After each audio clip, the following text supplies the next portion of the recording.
নমস্কার বন্ধুরা, আমরা আসলে সেদিন দুপুরের পর করে বেরিয়েছিলাম মামার বাসায় যাওয়ার জন্য। দিদা একটু অসুস্থ ছিল, তো আসলে অত বেশি অসুস্থ ছিল না, তো তারপর আমরা যাচ্ছিলাম। তো যাওয়ার সময় আমার কলেজের গেটটা দেখা যাচ্ছিল, তো আপনাদের সাথে একটু দেখালাম। এই তো এটা হচ্ছে চট্টগ্রাম কলেজের গেট।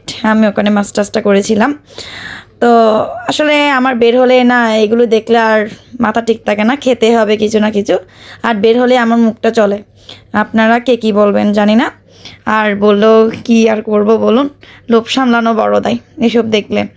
তো আমার ছেলে একটা রোল নিয়েছিল, আর আমি নিয়েছিলাম এই ভেজিটেবল পাকোড়াটা। খুবই ভালো লেগেছিলো আমার, দাম হিসেবে খুবই ভালো লেগেছিলো।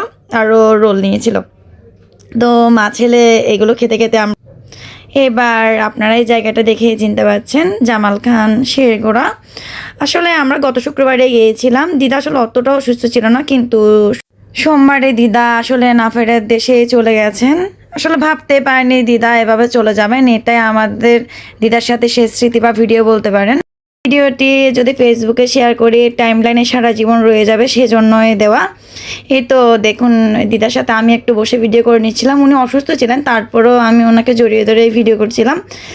এবার আমার মা আর মাসি ওরা দুজনেই বসেছিল। আসলে ইনি হচ্ছেন আমার মার কাকিমা, সে সূত্রে আমার দিদা আর কি। আমার নিজের দিদারা এখানে থাকে না, ওরা দেশের বাইরে। এটা হচ্ছে আমার আরেকটা দিদা, আমার হাজব্যান্ড ওনাকে জড়িয়ে ধরে বসেছিলেন, দুষ্টুমিও করছিলেন।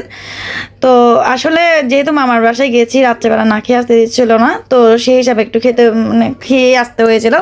তো আমাদের জন্য এই অবস্থায় অনেক কিছু আয়োজন করেছিল, যেহেতু প্রশান্ত গিয়েছিল, বলছে নাতিন জামা এসছে না, করতেই হবে, কষতেই হবে। তো আমরা খাওয়া দাওয়া করে চলে এসেছিলাম। তো ধন্যবাদ সবাইকে আমার ভিডিওটি দেখার জন্য।